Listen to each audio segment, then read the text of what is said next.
Perkembangan iptek transportasi dan dampaknya dalam bidang politik dan ekonomi.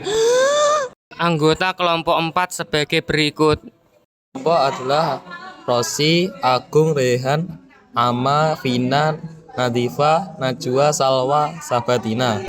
Pengertian teknologi transportasi. Teknologi transportasi adalah sebuah teknologi yang mampu mendukung perpindahan barang atau manusia dari satu tempat ke tempat lain dengan menggunakan sebuah kendaraan yang digerakkan oleh manusia ataupun mesin.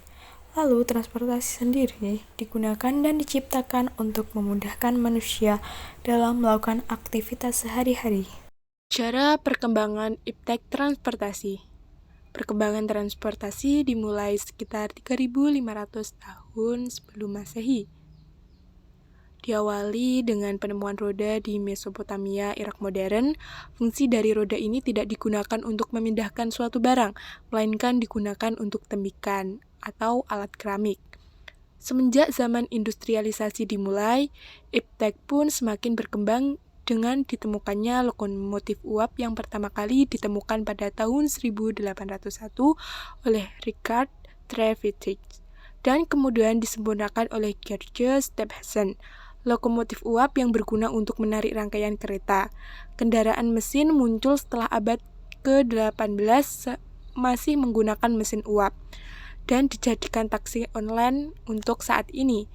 Nah, pada abad ke-18, satu dekade kemudian, mesin diesel ditemukan yang berbasis solar pada tahun 1880-an.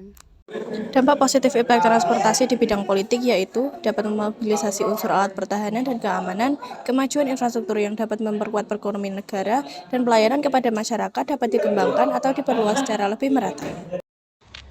Dampak negatif di bidang politik, yang pertama pergeseran perhatian politik dari isu-isu sosial karena fokus pada pembangunan infrastruktur, masalah lingkungan, dan ketidaksetaraan akses.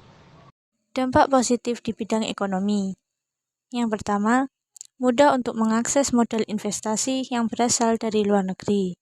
Yang kedua, mudah mendapatkan barang yang dibutuhkan masyarakat yang belum diproduksi di Indonesia. Dampak negatif dalam bidang ekonomi. Semakin banyak orang yang menggunakan kendaraan bermotor, maka semakin banyak juga polusi udara yang dihasilkan. Nah, ini adalah contoh perkembangan transportasi dari zaman ke zaman ya. Sepeda merupakan alat transportasi roda 2 yang sudah ada sejak awal abad 18. Namun, seiring dengan berkembangnya zaman, sepeda tidak hanya digunakan sebagai alat transportasi saja, tetapi digunakan sebagai sarana olahraga. Nah, lanjut berkembangnya sepeda ke sepeda motor.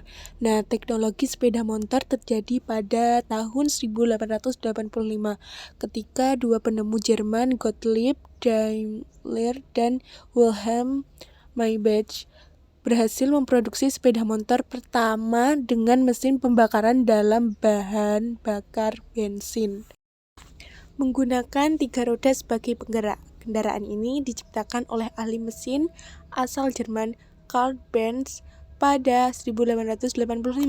Tak mau kalah, di Amerika Serikat Henry Ford telah membangun mobil pertamanya pada 1886. Dan inilah cikal bakal mobil-mobil di era modern.